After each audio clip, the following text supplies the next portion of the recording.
Bienvenue dans Hypersensible Haute Couture. Aujourd'hui, nous allons plonger ensemble dans un sujet aussi beau qu'il est sensible, l'authenticité versus l'intimité quand on est hypersensible.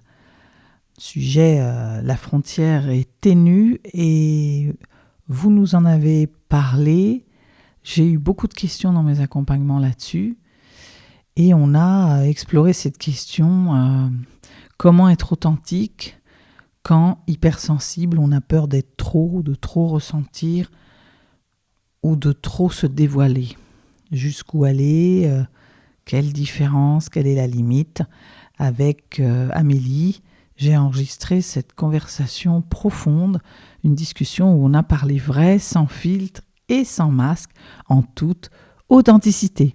Donc si tu es une femme hypersensible qui a envie de relations plus vraies, plus ancrées, plus alignées, si tu as envie d'avoir une parole juste et sincère, cet épisode va t'ouvrir un espace rien que pour toi.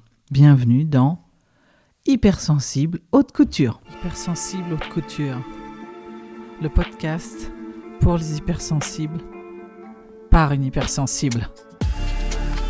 À ta mesure, sur toutes les coutures.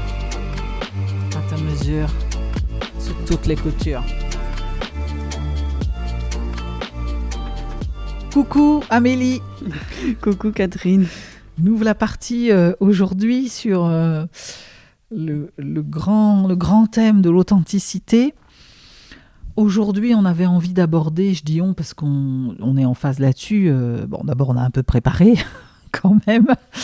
Mais on va vous parler authenticité et intimité. Pourquoi on avait envie de parler de ça ? Parce qu'on s'est rendu compte au fur et à mesure de nos accompagnements qu'il y a une grande confusion entre authenticité et intimité.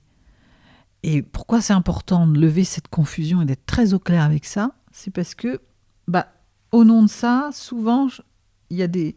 Je pense que être authentique, c'est tout dire, donc je balance tout sans filtre, et je comprends pas des fois pourquoi ça se retourne un peu contre moi, presque. Donc je me surexpose et je raconte tout, voilà. Et soit, par peur de ça, de me montrer, dire si je suis vraie, je vais te montrer trop de trucs, tout ça, donc du coup, où je vais perdre ma crédibilité, j'ai entendu une cliente qui m'a dit ça il y a pas longtemps, du coup je me ferme complètement. Voilà, donc dans un cas comme dans l'autre, les extrêmes sont rarement bons. On n'est pas juste en fait. On n'est pas juste et puis ça fait que, on va le voir, hein, on se suradapte. Dans un cas comme dans l'autre, de toute façon, on n'est pas au bon endroit. Et si la vérité se trouvait, non pas au bout du couloir pour ceux qui ont la ref, mais entre les deux, il y a Amélie qui se moque. Mais au milieu de ça, un mix entre ça. C'est ce qu'on va explorer, on va vous éclairer là-dessus et vous donner des clés pour justement être authentique sans vous cramer et sans non plus vous enfermer dans quelque chose, quelqu'un qui n'est pas vous. Tu confirmes, Amélie ? Oui, je confirme totalement. C'est vrai que on a tendance à confondre les deux, que c'est pas forcément évident de faire la différence et c'est pour ça que c'est important d'en parler, comme tu disais. En plus, je remarque que cette confusion sur le long terme, ça peut avoir des conséquences qui sont vraiment pas cool, hein. On peut perdre confiance en nous. On peut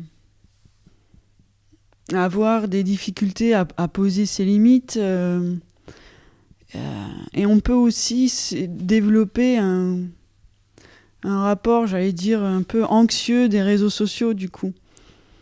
Si on a peur d'y aller, comme tu disais tout à l'heure, parce qu'on n'a pas envie de tout dire, du coup on dit rien, alors on va avoir peur d'y aller. Et inversement, peur d'y aller aussi si on se dit qu'il faut tout dire, quoi. Donc c'est comment on peut arriver à apaiser tout ça, à bien faire la différence pour avoir un rapport sain finalement. Et le rapport sain, c'est bien définir l'authenticité et comment on trace les contours de notre intimité, j'ai envie de dire. Parce que mon intimité à moi, elle est forcément différente de la tienne. C'est-à-dire qu'il y a des choses que moi, je vais pouvoir dire qui seront OK pour moi de révéler de mon intimité sur les réseaux sociaux, mais qui peut-être seront pas OK pour toi. Parce que c'est aussi une affaire très personnelle, l'intimité. Le tout, c'est d'arriver à bien définir la nôtre. Tu vois ce que je veux dire ? Oui. Et en même temps, ce qui me vient, c'est que il y a la mienne, la tienne, et il y a quand même des codes un peu. Il y a... ou sans parler de code, il y a peut-être celui qui est en face aussi. Comment il va percevoir ta cible. En fait, oui, ça dépend ouais. beaucoup de ta cible. Moi, je travaille avec des hypersensibles. J'accompagne des hypersensibles. On a une notion... D'ailleurs, c'est des parties assez floues. On est vraiment très concernés par ça. Parce que avec notre envie de profondeur, d'être authentique, de machin, et en même temps la peur d'être blessé, d'être chahuté, d'être jugé, et je pourrais vous en citer à l'appel, moi je sais que pendant longtemps j'ai navigué entre eux, pour ne pas tout dire, je disais rien, ou je disais un peu, et en fait,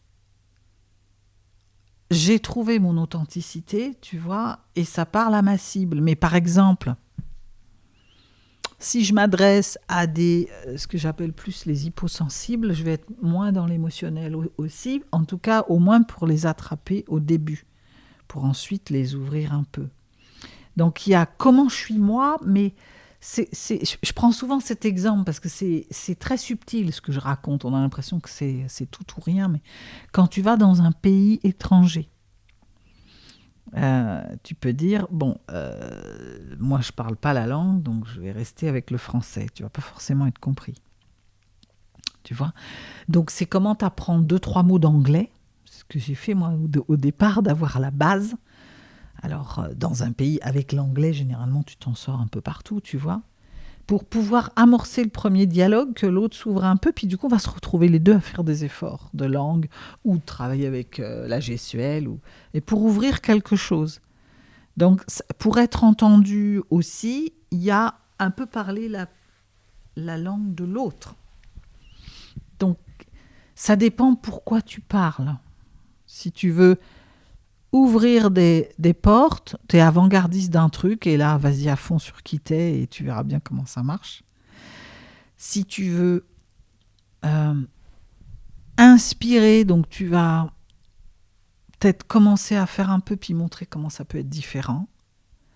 Ou si tu veux être compris, entendu, ou t'es peut-être un peu obligé de t'adapter au début. Voilà, donc ça c'est un peu générique. On verra comment ça se traduit concrètement ce truc-là. On est un peu dans le côté philosophique, mais c'est pour dire qu'il n'y a rien qui est tout ou rien en fait. Et que... et puis donc ça va dépendre de ce que je cherche, ça va dépendre... Et on le verra aussi, comment le corps est une boussole fantastique pour savoir si c'est bon ce que tu as dit et que tu n'as pas trop à te masturber le cerveau, pour savoir ce qu'il faut dire, tu vois. Oui, c'est comme s'il y avait des règles du jeu. On joue les règles, là. Et puis, nous aussi, dans nos propres limites à nous, quoi. C'est ça. Parce que j'entends souvent, c'est un peu la différence entre authentique et franc. Ça veut dire quoi, être franc ? C'est pas balancer la vérité comme ça, d'un coup d'un seul, tu vois. Il y a peut-être des règles, peut-être je vais attendre que l'autre soit disposé à, tu vois. En fait, une communication, dans communiquer, il y a toujours un émetteur et un récepteur et qu'on n'est jamais tout seul avec soi. Enfin, tu peux être dans ta salle de bain et te raconter l'histoire et là, tu fais comme tu veux. Donc, il y a quelque chose de l'écoute de l'autre. Mais c'est là, la limite, c'est pas la suradaptation non plus. Tu vois, je parle pas anglais, c'est un choix, c'est comme ça. Bon, mais on va peut-être y arriver si chacun fait un pas, tu vois. Mais c'est pas je vais pas dire le gros mot, mais c'est pas grave, tu te débrouilles et puis tu vas me comprendre, tu vois. Ça se fait avec l'autre en fait. Communiquer, Même déjà, quand je dis rien, je communique. Donc, c'est quoi? Il y a quelque chose de l'ordre de... Peut-être aller chercher son pourquoi je communique aussi. Tu vois, ça commence peut-être par là. Est-ce que je veux être compris? Est-ce que je veux juste déposer mon truc et puis, tant pis, Inch'Allah, tu vois, si je suis pas comprise, tant pis. Mais j'assume. Ou est-ce que j'ai envie d'être suivie? Est-ce que... Voilà. Et tout est OK. Hein. J'ai aucun jugement quand je dis ça. Je dis juste que, en fonction du curseur que tu vas mettre, il y a déjà une intention à poser. Voilà. Avant tout ce qu'on va raconter, après on va aller voir authenticité, intimité, etc. C'est le sujet du jour, mais je reviens un peu sur... quel que soit le type de communication sur les réseaux, avec l'autre, à l'écrit, dans un livre, une conférence, un truc, c'est quelle est ton intention de départ. Et ça va délimiter jusqu'où je vais dans ce que je veux dire, jusqu'où je vais dans mon storytelling, jusqu'où je vais dans ce que je raconte de moi, jusqu'où... Ouais, c'est aussi quel lien j'ai envie d'avoir avec mes auditeurs, mes followers, Voilà, bon, ça commence fort, hein, vous voyez, un peu... on est parti là dans les sphères philo, mais si vous nous suivez, vous allez voir que, bon, il y a toujours un temps comme ça de réflexion. On se prend toujours un peu quelques minutes pour aller explorer peut-être au-delà du sujet. Bon, revenons à cette histoire d'authenticité, intimité. C'est quoi la différence ? C'est quoi les limites ? Où est-ce que ça se passe ? Quand bien même c'est personnel, il y a quelques... J'aime pas trop parler de règles, mais il y a c'est des règles de bon sens, c'est des règles d'écoute de soi, c'est des signaux de ce qui fonctionne, de ce qui fonctionne moins. Voilà. Donc on va explorer ça. C'est le sujet de ce podcast, de cet épisode, pardon. J'ai la langue qui a fourché. Alors, par quoi est-ce qu'on commence ? Comment tu définirais l'authenticité ? C'est quoi pour toi l'authenticité ? C'est quoi pour toi l'intimité ? Quelle différence tu fais entre les deux ? Comment tu les dissocies ? Comment tu mets du discernement en fait dans tes publications quand toi tu fais une publication pour dire ok, ça c'est authentique, ça c'est mon intimité. Comment tu vois les choses ? Oui, il y a plein de questions là. Je vais déjà répondre à c'est quoi la différence pour moi. L'authenticité, il y a quelque chose de parler vrai, c'est-à-dire que je me sens alignée dans ce que je raconte, que dans tout ce que je livre, il n'y a pas un moment où je me dis « Oh là, c'est pas moi ça, je me suis suradaptée ». Je crois que si je devais donner une définition courte, ce serait ça. Et l'intimité, ça relève de... J'ai les sphères de l'intime qui arrivent. Ça relève de ce qui est de moi, plus intérieur, et que je n'ai pas forcément envie de dévoiler. C'est mon intimité de couple, c'est mon intimité de vie de famille, c'est mon intimité amicale, c'est mon intimité de vie, de santé, de plein de choses qui m'appartient et que c'est pas que je dévoile jamais, mais que je partage avec les amis, machin, c'est plus qu'avec un pote, mais c'est moins, tu vois, c'est plus aussi qu'avec un pote, c'est plus qu'avec des auditeurs, voilà, tu vois, et il y a des strates, tu vois, les strates d'intime, voilà, je suis authentique, je vais essayer de te donner un exemple. Je peux te partager, par exemple, que j'ai... mes peurs, par exemple, quand je prends la parole, comment j'ai fait au début pour prendre la parole, parce que j'étais timide et que j'ai eu peur de ne pas être intéressante, de bafouiller, de bégayer, de machin, de tout ça. Ça peut être un partage authentique d'une vérité, parce que d'abord, c'est OK pour moi de le partager. Mais par contre, je ne vais pas te raconter, si c'était vrai... que, par exemple, j'ai des problèmes de couple en ce moment et que, du coup, ça m'empêche de parler, tu vois. Et qu'est-ce qui définit ça ? Ce que tu disais en intro, c'est propre à chacun. Il y en a qui peuvent parler de leur couple et ça va être OK pour eux. Après, il y a peut-être quelque chose aussi, et c'est là où l'auditeur intervient, l'autre en face, celui qui m'écoute. Il y a quand même quelque chose de qu'est-ce que ça apporte au sujet, quoi. Est-ce que ce sur quoi je suis en train de communiquer, est-ce que c'est d'une valeur ajoutée de savoir que je viens de m'engueuler avec mon mec ou que, avec grand-mère, ça va pas bien en ce moment ? Tu vois ? Oui, je vois. Après, bon, là, je fais volontairement l'avocat du diable. Je suis d'accord avec ce que tu dis, mais on pourrait peut-être se dire aussi, ouais, mais si tu partages ça, ça veut...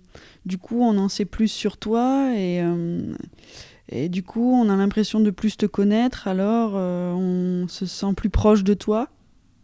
Est-ce que ça pourrait être intéressant ? Je sais pas. C'est là où ce serait plus intéressant pour qui ? Tu vois, le mot qui me vient, c'est gossips. C'est est-ce que les ragots... Enfin, il y a ce qui est de l'ordre pour moi de la presse people, quoi, tu vois. Quand j'entends ça, moi, je me dis, soit il y a un rapport avec le sujet. Par exemple, je parle des relations familiales et comment c'est difficile. Et si je trouve que c'est juste, c'est toujours soit la boussole intérieure, tu vois. Et la boussole, elle est intérieure, elle n'est pas extérieure. Si je pense que c'est juste et que ça va apporter quelque chose et éclairer, je peux dire, bah oui, moi, dans la famille, ça a été compliqué. Et voilà comment j'ai fait. Mais si ça n'a rien à voir avec le sujet, dans mon monde à moi, et donc du coup, c'est important que je reste moi, parce que les gens, qu'est-ce qu'ils ont envie de voir ? Qui je suis vraiment ? C'est quoi mes limites ? Ou qui ils aimeraient que je sois ? L'authenticité, elle commence là, elle commence à poser ses limites aussi. Tout à fait. Mm-hmm. Voilà. Mais il y a une part de... Moi, j'ai fait des efforts au début pour aller dans ce truc un peu émotionnel, pour raconter. Quand je dis je suis hypersensible, pour moi, je livre une part de mon intimité. Pourquoi je le dis ? Parce que, pour dire à ma cible, c'est pas que des trucs que j'ai lus dans les livres, quoi. C'est mon quotidien. Et je décris, et de par ce que je décris, ça amène... Mais c'est plus ce que je raconte de moi dans un quotidien qui vient amener une crédibilité par rapport au sujet. Là, ça aide. Quand je décris ce que tu peux vivre en tant qu'hypersensible, je parle de moi. Oui, bien sûr. Tu vois ? Alors après, je ne vis pas forcément tout ce que tu vis, toi. Donc après, j'ai des connaissances sur le sujet qui font que je vais pouvoir parler aussi de tes trucs et tu vas te reconnaître. Et dire, ça c'est moins moi, mais voilà, ou ça j'ai réglé, ça a pu m'arriver, tu vois. Donc pour moi, il y a une histoire de, est-ce que ça a rapport avec le sujet ? Mais ça c'est mon monde à moi, hein. C'est mon authenticité, c'est pas une science exacte. Mais c'est quand même un truc de, je suis pas obligée de tout déballer, quoi, pour être crédible. Ce qui est crédible, c'est ce que je vais faire, c'est comment je vais amener, comment je vais parler du sujet, que les autres vont pouvoir se reconnaître. Et puis, on parlait de boussole. Des fois, la différence, elle est epsilon, elle est très ténue. La frontière entre les deux, il y en a pour qui se raconter, c'est pas de l'intime, en fait. Tu vois ? Et ce qui va faire après la différence, c'est comment je me sens à l'intérieur. Si c'est juste, je suis OK, je suis alignée, ma parole va être propre, voilà. Si c'est pas juste pour moi, je le fais pas. Tu vois, moi, montrer mes photos de vacances avec toute ma famille et tous les gens qui m'entourent, c'est pas moi. C'est pas ton truc. C'est pas moi. Donc, comme c'est pas moi, l'authenticité, c'est d'assumer ça. Même si des gens, par empathie, par curiosité, par que sais-je, rêveraient de savoir quel est mon truc, je reste, voilà. Et je ne crois pas que ça va me faire perdre des gens. Ceux qui n'attendaient que ça, c'est peut-être pas ma cible. C'est pas les gens avec qui j'ai envie de travailler. Voilà. C'est pas ceux avec qui j'ai les mêmes valeurs. Tu vois ? C'est là où assumer entièrement l'authenticité, c'est attirer les gens qui partagent tes valeurs, quoi. C'est ça. Ça, c'est important. Et comment tu définis tes strates ? Tu disais, j'ai les amis, c'est une strate, Le couple, c'est une strate. Quand je fais des vidéos, c'est une autre strate, etc. Comment tu as posé ce cadre-là à l'intérieur de toi pour savoir qu'est-ce que tu vas dire et à qui? Alors, c'est une bonne question. Comme ça se fait naturellement maintenant, il faut que je me modélise. Mais ça part par... C'est beaucoup d'abord d'introspection, d'expérience aussi.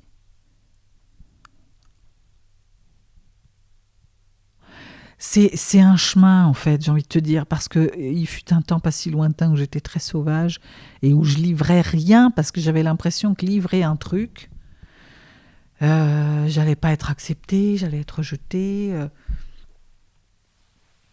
ça allait pas être... ça n'avait rien à faire là, tu vois. Et aujourd'hui, je parle beaucoup plus. Donc c'est un chemin, déjà, d'expérience, tu vois. Comment tu sais, déjà, tu essayes des choses. Et après, tu vois comment l'autre réagit en face. Est-ce que toi, tu es OK avec ça? Comment tu te sens? Voilà. Ensuite, il y a de l'introspection. Il y a aller voir... parce que des fois, tu vas te sentir gêné et c'est qu'il y a quelque chose qui ne va pas. Tu as une blessure de rejet, le moindre truc, le regard de l'autre, ça peut te briser. Tu vois, si tu n'as pas bossé dessus, tu ne vas plus rien dire du coup. Là. Et ne plus rien dire, c'est que l'autre... Là, du coup, tu n'es plus authentique. Parce que si tu as ressenti un truc, c'est bien de le partager aussi, tu vois.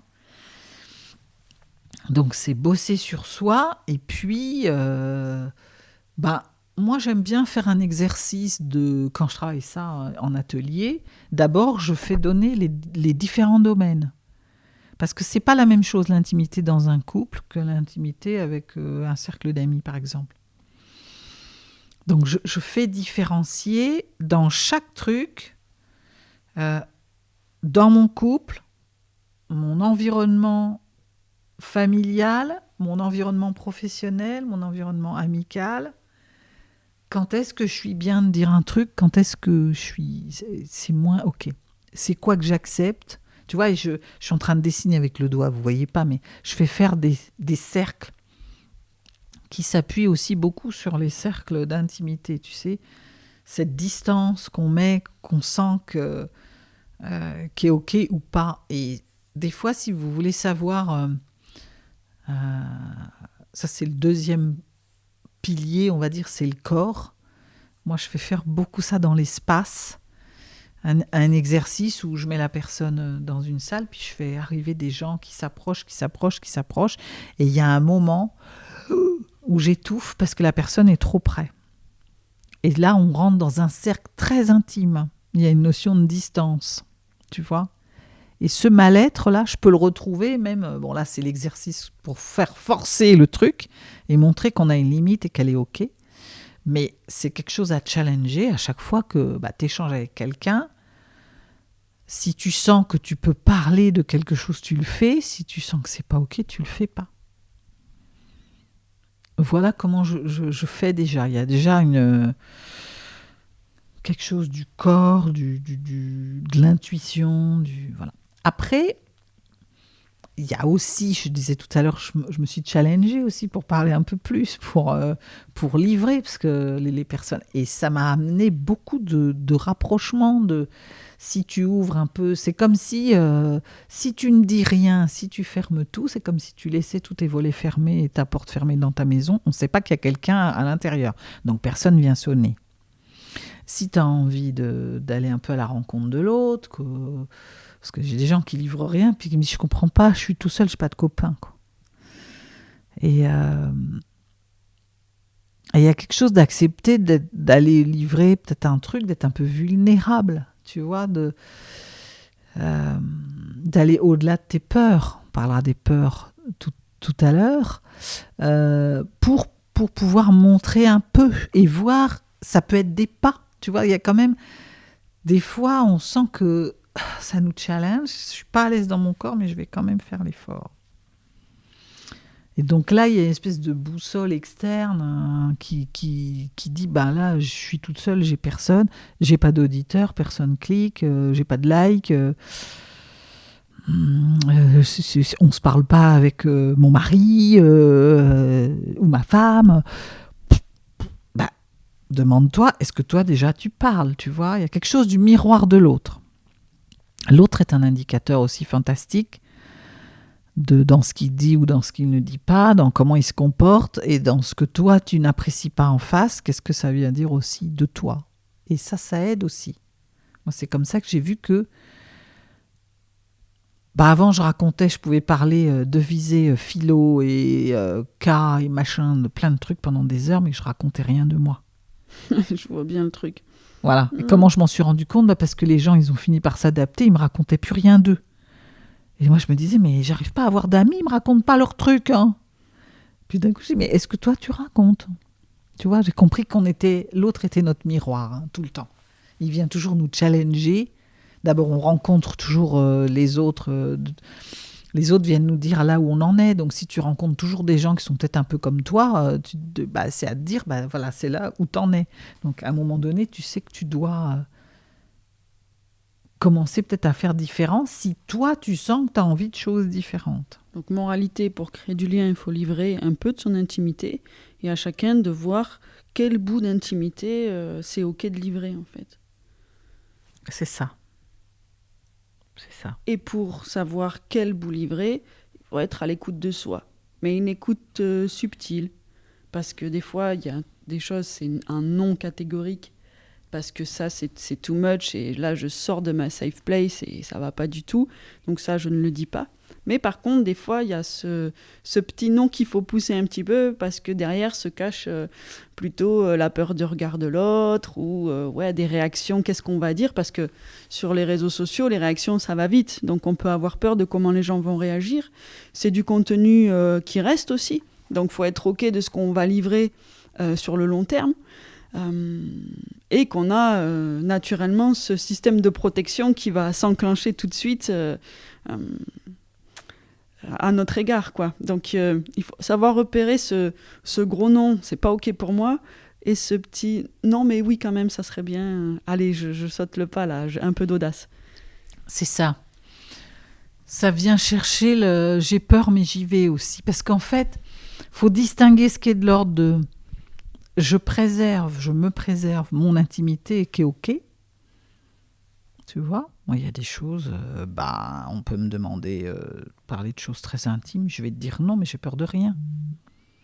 C'est juste que peut-être que sur les réseaux, ça n'a pas de sens.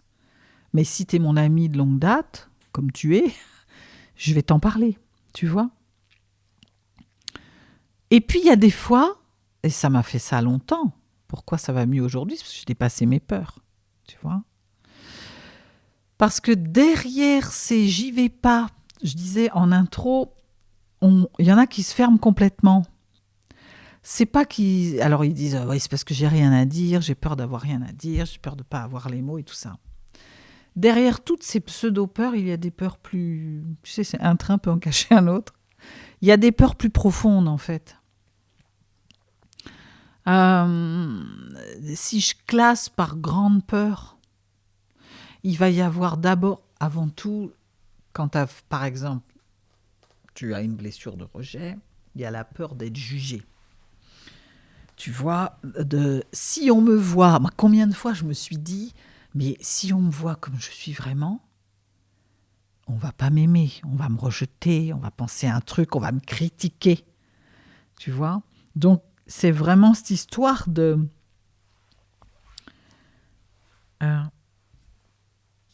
Si je dis vraiment qui je suis, je ne vais pas être acceptée pour qui je suis. Tu vois? Et bon, moi, je parle des hypersensibles, mais ça, c'est valable pour tout le monde. Mais s'il y a des hypersensibles qui m'écoutent, c'est quelque chose qui est très fort, ça, chez les hypersensibles, tu vois? Le regard de l'autre, c'est... Tu vois, ce que va penser l'autre, il y a plein de fois où on ne dit pas pour ça, tu vois? Et si je le ramène à l'entrepreneuriat, par exemple, c'est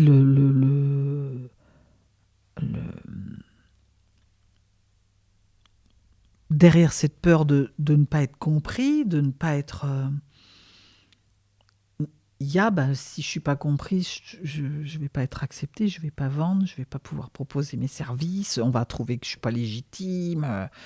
Il y a tout ça qui arrive, tu vois. Donc là, la clé, elle va être de remettre de la sécurité intérieure, parce que ça se passe toujours chez soi, pour être capable d'affronter et de dire moi je suis et je verrai bien qui j'attire, tu vois. Mais pour faire ça, faut être conscient de sa valeur, faut retravailler ses valeurs en fait. Faut voir qu'est-ce qui est important, faut retravailler peut-être son intention, qu'est-ce que je suis venue faire là, pourquoi je veux prendre la parole, en quoi c'est important pour moi. Et du coup, ça m'aide à... Moi, je sais qu'il y a des moments... je m'exprime, il y en a qui me suivent et c'est génial. Et puis, il y en a, des fois, qui ne comprennent pas ce que je raconte, qui ne sont pas d'accord. J'ai pour l'instant très peu de haters, et j'aimerais bien que ça continue, mais j'ai quand même eu quelques remarques. C'est OK. On n'est pas sur la même longueur, on ne partage pas les mêmes trucs, et c'est OK. Je n'ai pas plus raison que toi, mais qu'est-ce que ça provoque de positif ? C'est que, par contre, ceux qui sont là pour les mêmes valeurs que moi. Et moi, je me suis toujours dit, quelque part au fond, au début, j'avais du mal à l'appliquer, mais maintenant, c'est extrêmement clair. Je préfère être rejetée pour qui je suis qu'être aimée pour un espèce de masque que je porte. Parce que quand tu ne dis pas pour essayer de ne pas être rejeté, pas être jugé, tu sais que tu te fonds un peu dans la masse, que tu dis ce que l'autre attend, ou que tu communiques comme tout le monde communique, comme ça, ça va aller.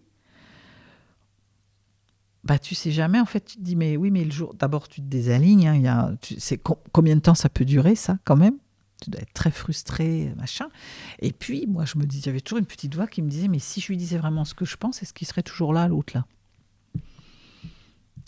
Donc, je préfère à la limite, qu'il parte, parce que je sais qu'il y aura une place pour attirer quelqu'un qui, vraiment... C'est ça, l'authenticité aussi, les bons effets de l'authenticité.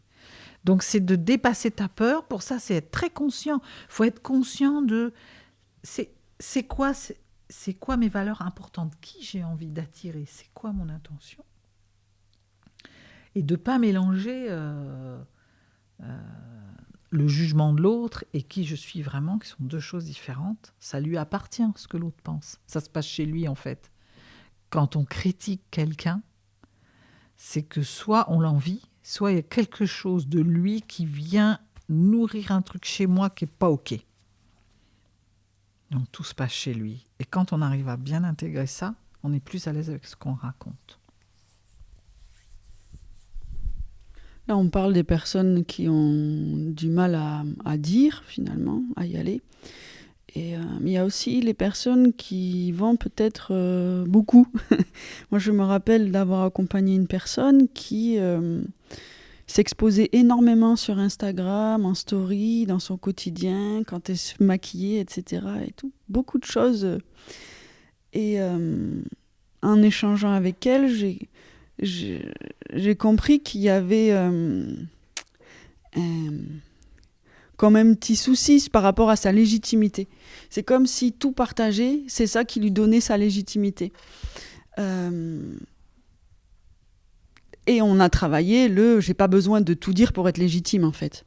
C'est qu'est-ce qui appartient à mon espace personnel, qu'est-ce qui appartient à mon espace professionnel, sur lequel je peux faire un pont sur mon personnel, parce que, comme tu le disais, pour apporter de la valeur, quoi. Et c'est là où la légitimité prenait racine. Et voilà, c'était pour montrer aussi l'autre facette de... Je m'expose démesurément et c'est parce que je me dis que c'est ça qui fait que je suis authentique. Finalement, l'authenticité, ça serait pas s'exposer davantage, mais se respecter davantage. C'est là où on est authentique. Parce que en échangeant avec cette personne, on se rendait compte qu'elle n'était pas à l'aise non plus de faire ça. Mais c'était une croyance qu'elle avait, que c'était ce qu'il fallait faire. On en touche aussi à la déviance des réseaux sociaux et de tout ce qui est montré. Hein. Oui, ça vient chercher le fake self, le faux soi. C'est-à-dire, il y a quelque chose de l'ordre aussi de je regarde ce qui se fait, tout le monde fait ça, tout le monde est beau sur les réseaux sociaux, tu regardes, tout le monde a, enfin, beaucoup ont réussi, machin, on se photographie, les filles sont belles, bien maquillées, machin, les gars avec la voiture à côté, paysage de rêve, on montre qu'on a réussi, on montre son chiffre d'affaires, on montre...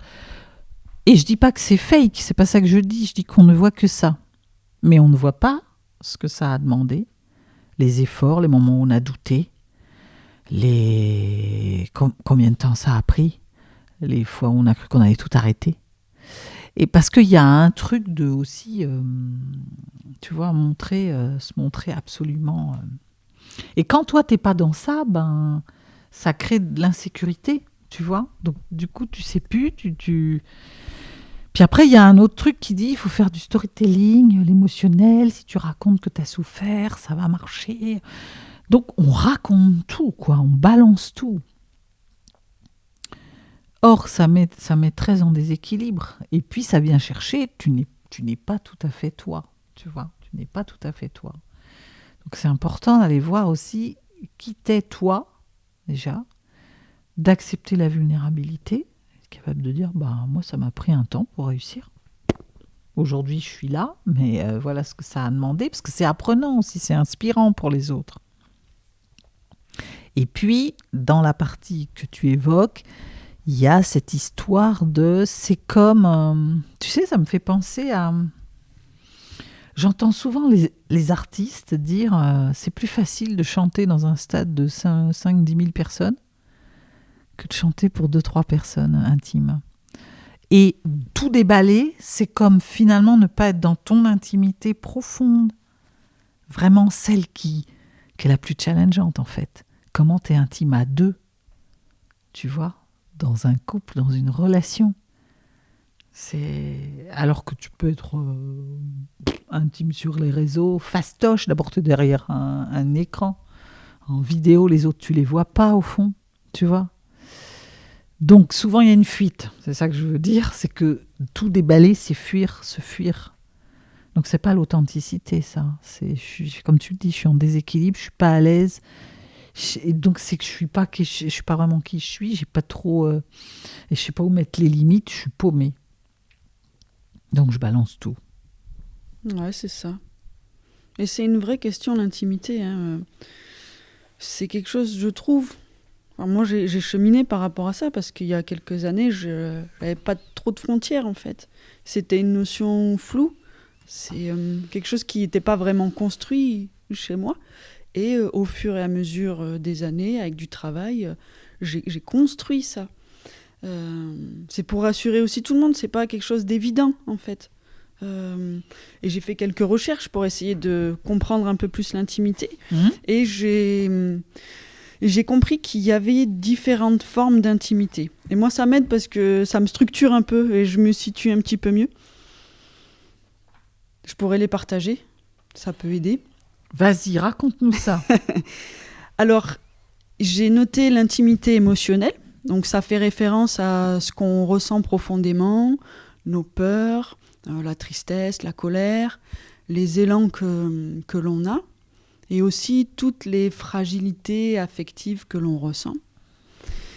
Il y a l'intimité psychique, qui est nos pensées profondes, ce à quoi on croit, les conflits intérieurs qu'on peut avoir aussi, et le rapport qu'on a par rapport à nous-mêmes.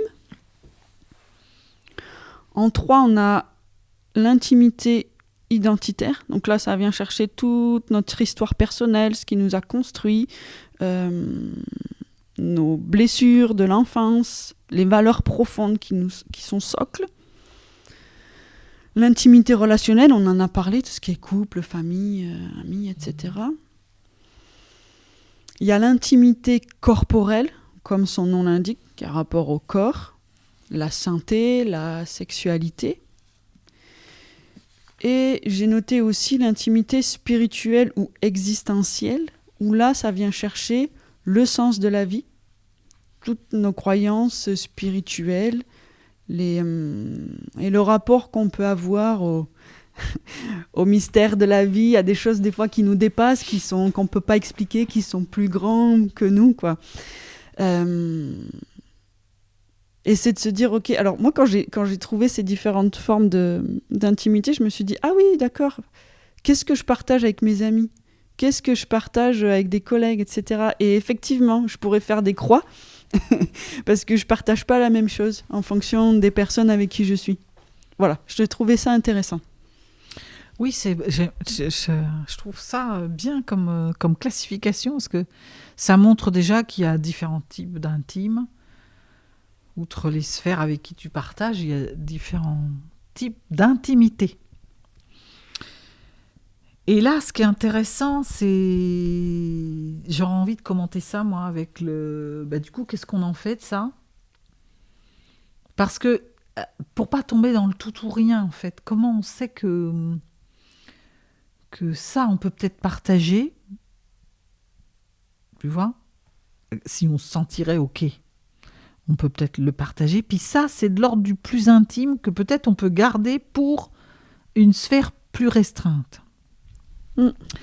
Et par exemple, donc moi je suis allée réfléchir aussi à ça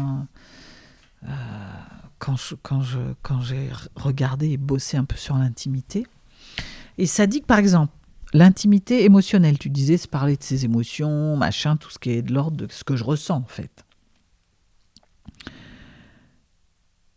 On peut... Alors, il y a toujours l'histoire de est-ce que ça aide? Moi, je travaille sur l'émotionnel. Bon, je parle plutôt des personnes, j'accompagne les personnes. Ça n'a aucun intérêt que pendant que je coach, que je raconte un truc de moi. Par contre, dans mes vidéos, ça m'est déjà arrivé d'expliquer que avant j'avais des colères qui débordaient et que j'avais balancé un pot de yaourt sur un mur. J'ai raconté ça dans une vidéo, ça a aidé plein de personnes qui m'ont dit « Oh là là !» Et du coup, j'ai pu... Mais c'était un cas comme un cas clinique. Et là, ça ne m'a pas dérangé de livrer cette part qui est de l'intimité émotionnelle parce que, pour deux raisons. Parce que ça apportait quelque chose à ce moment-là. Mais la condition, c'est qu'il faut que ce soit passé, que ce soit fini. C'est pas un truc dans lequel je suis encore et donc j'arrive pas à me sortir. Parce que là, je livre une intimité d'un truc où j'y arrive pas. Et ça, c'est avec mon thérapeute. Tu vois la nuance? Ah oui, oui. Donc, on peut parler de la tristesse qu'on a eue quand on a perdu quelqu'un ou quand tout d'un coup on était dépassé. On peut parler de la colère qui déborde. On peut partager une honte, une culpabilité, etc. Dire qu'on va pas bien, qu'on n'a pas été bien, mais il y a une histoire de temporalité. J'en parle quand j'ai dépassé parce que c'est apprenant, on peut le processer, on peut le modéliser et c'est apprenant pour les autres. Là, on sort de l'intime. Enfin, c'est l'intime au service de. Mais si je suis encore dedans, si machin, c'est mon thérapeute, c'est mon couple, c'est mon ami de 30 ans, c'est... Tu vois? Oui, ça, c'est un point de repère. J'essaie de trouver des choses un peu concrètes pour vous aider. Oui, tu allais dire? Être authentique, ça ne veut pas dire transformer Instagram, par exemple, en journal intime et ses abonnés en thérapeute. C'est venir transmettre quelque chose qui apporte une valeur. Et apporter de la valeur, c'est quoi? C'est une transmission d'informations qui va aider une ou plusieurs personnes. C'est ça. Après, sur l'intimité relationnelle, je vais faire ceux qui me viennent, après tu me diras ceux que j'ai oubliés. La limite, c'est quand on implique l'autre. Tu vois, on peut pas, c'est pas OK. En tout cas, c'est pas OK. c'est transcender l'intime, c'est pas être authentique, on est dans l'intime pur quand je parle de l'histoire de l'autre sans son accord, en fait. Tu vois, tu es en couple, par exemple, moi je fais des vidéos, je parle de mes amis, machin. D'abord, je les nomme pas, c'est fictif, et puis finalement, je raconte pas grand-chose d'eux, parce que ça leur appartient aussi. Tu vois, je peux parler de moi, je peux dire, j'ai une amie avec qui moi, des fois, je me sens pas machin, mais D'abord, c'est quand j'ai réussi à, tu vois, je transforme en quelque chose qui m'a aidé à faire quelque chose d'autre et qui donne une clé de, pour dire, si vous aussi, vous avez dans l'amitié, c'est compliqué telle chose, vous pouvez faire ça. Moi, j'ai fait ça, ça a marché. Je parle pas de l'autre, je parle de moi. Je parle de moi. Et il y a quelque chose de respecter l'autre, tu vois. L'intimité s'arrête quand tu racontes pas que ton mari il est autiste, il n'y arrive pas, parce que tu parles de lui en fait. Donc tu n'es pas dans ton authenticité, tu es dans l'intimité de l'autre. Oui, c'est ça. Voilà, j'y arrive.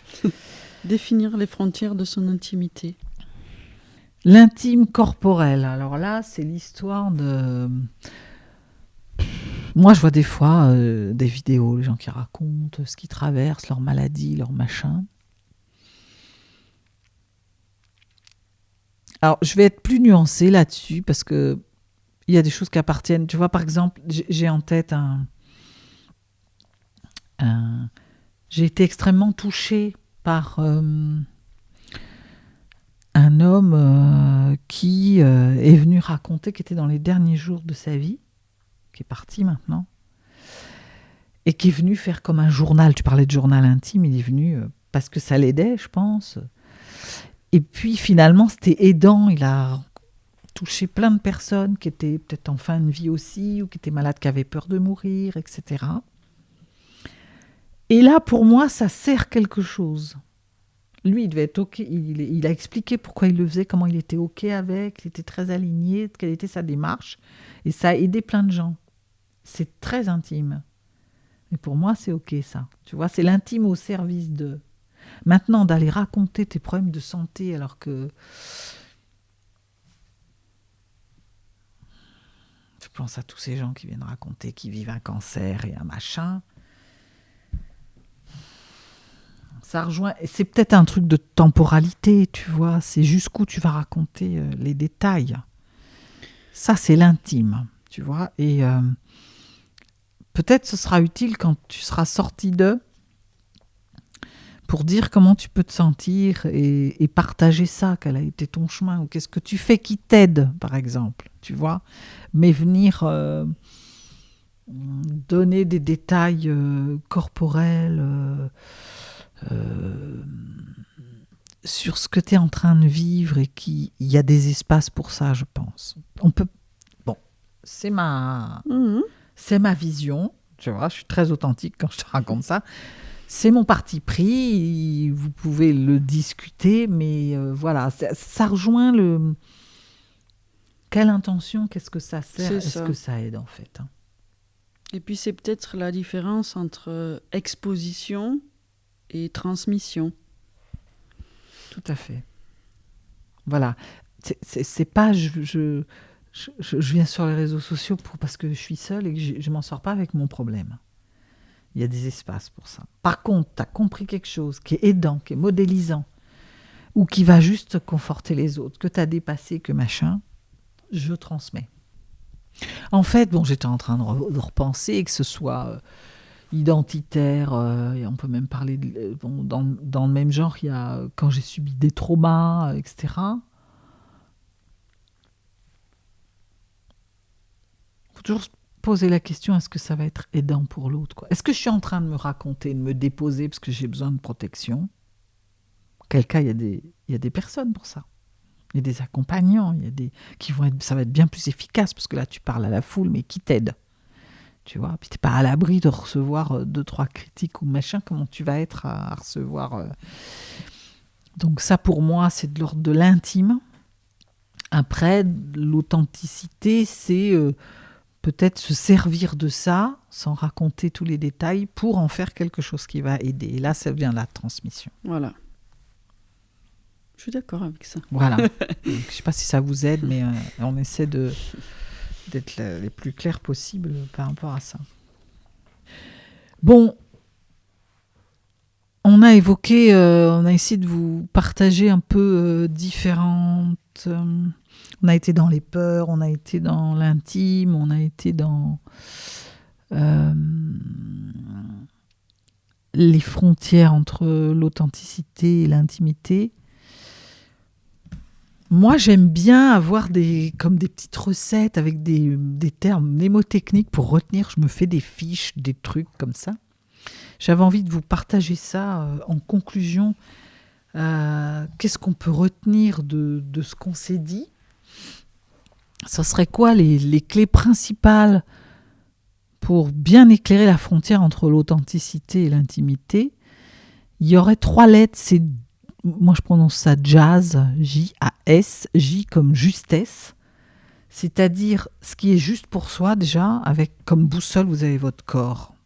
Si vous commencez à dire un truc, même dont vous êtes intimement convaincu, mais que dans le corps il y a un truc qui n'est pas à l'aise, où vous tortillez dans tous les sens, où il y a une espèce de nœud à l'intérieur, c'est pas juste. Donc est-ce que c'est juste pour moi à ce moment-là ? Et concrètement, c'est de se dire ce qui est juste, c'est quand je partage le sens d'un truc, le process que j'ai dépassé, mais pas la blessure en elle-même, pas la maladie, pas le truc. Quand je choisis mes mots, et c'est l'histoire d'en dire un peu, mais pas trop, quoi. Pas trop peu, mais pas trop. Et donc, s'il y a une règle à retenir, c'est la transmission. Voilà, retenez ce mot. Quelle est l'intention ? Qu'est-ce que j'ai envie de transmettre, en fait ? Le A comme alignement. Est-ce que ce que je dis, c'est cohérent avec qui je suis vraiment au fond ? Ça nécessite de bien se connaître. Donc, faites des petites explorations, des plongées intérieures. Allez voir un peu quelles sont vos valeurs, ce qui est important pour vous. Est-ce que quand vous dites ça, ça frotte pas sur une valeur ? Parce que est-ce que vous n'êtes pas en train de répéter un truc parce que ça se dit, parce que c'est corporate, parce que voilà. Il y a quelque chose d'aligné. Il faut que ce que vous dites soit aligné avec ce que vous pensez vraiment au fond et ce que vous ressentez à l'intérieur et que ça serve une intention. L'idée de je n'ai pas un masque, je suis pas dans un bal costumé, je joue pas un rôle, je suis moi, quoi. Et je suis capable, il y a aussi, on n'a pas parlé de ça, mais c'est la différence entre assumer et se justifier. Moi, parfois, il m'est arrivé de dire à mes coachs, arrêtez de vous justifier. Quand on surexplique quelque chose, c'est qu'on essaie de convaincre l'autre de quelque chose dont on n'est pas convaincu soi-même. Autrement, on est capable de dire, voilà, quand je vous ai dit tout à l'heure, c'est mon parti pris, je l'assume. Voilà. Et je ne vais pas vous expliquer pendant 3 heures pourquoi c'est ça. Ça m'appartient, vous allez vous ennuyer à écouter ça. J'assume pleinement parce que l'expérience, parce que plein de choses. Donc je parle en je. Et je suis très alignée quand je dis ça. Quand je vous ai dit ça tout à l'heure, j'étais bien dans mon fauteuil, je souriais à Amélie et je me disais, tant pis si j'ai 10 haters qui viennent me challenger là-dessus, je suis OK. C'est ça, l'alignement. Et ça va rejoindre quelque chose aussi, le S, c'est la sécurité. Quand je vous dis tout ça, je ne cherche pas de validation. J'ai pas besoin, j'attends pas le regard de l'autre, j'attends pas que vous me disiez oui, c'est ça. Si vous me le dites, je suis très contente, je me dis tiens, quelqu'un partage la même valeur que moi. Mais si on peut très bien me dire aussi, moi je suis pas tout à fait d'accord. Et c'est intéressant parce que là peut commencer un échange et une discussion. L'authenticité, c'est ça aussi, c'est quand je parle, je me sens en sécurité, je sais ce qui est juste pour moi, je suis très alignée quand je le dis et je suis bien. Et c'est régler toutes les histoires de dépendance affective. Je ne publie pas pour être aimée. Je publie pour transmettre. Je publie pour vous partager. Je publie parce que j'ai un truc que je sais qui fonctionne et que j'aimerais bien que ça me ferait plaisir. Je vous publie. Je publie pour dire ce que je fais. Je publie pour vous montrer les coulisses de mon truc. Je publie pour que vous sachiez un peu mieux qui je suis. Si vous m'aimez, c'est un truc génial, mais c'est pas le but premier. Et je respecte mes limites intérieures. Je dis pas tout. Non, Amélie me posait la question tout à l'heure. Y a des choses qui sont de l'ordre du très intime, de mon cercle intime, qui touchent quelqu'un d'autre, qui touchent à une vérité intérieure, quelque chose de mon corps, de ma santé, de mon couple, de mes amis, de ce que j'ai traversé, de mes blessures, qui n'amènent à rien tant que je n'ai pas traversé le truc et compris quelque chose et pris de la hauteur, pour que je vous en partage le sens et pas les détails de ce que j'ai traversé. Parce que ça... Et donc, je respecte ça, mes limites. Et c'est de me poser la question à chaque fois, pour la sécurité, est-ce que ce que je vais dire, ça me renforce, ça me soutient ou ça me fragilise ? Est-ce que je me sens complètement dépassée après par ce que je viens de dire ? Voilà. Donc à chaque fois que vous allez vouloir publier, communiquer quelque chose à l'autre, faire un pitch de présentation, faire une conférence, aller échanger avec votre manager, parler à votre collègue, demandez-vous toujours si vous êtes jazz, justesse, alignement, sécurité.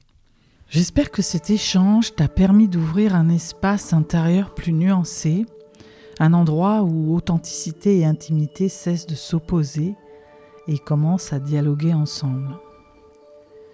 Être vrai, ce n'est pas tout montrer, c'est parler depuis un endroit qui ne tremble pas, un endroit qui sait même quand tu doutes, un endroit qui respecte tes mystères autant que ton message en fait.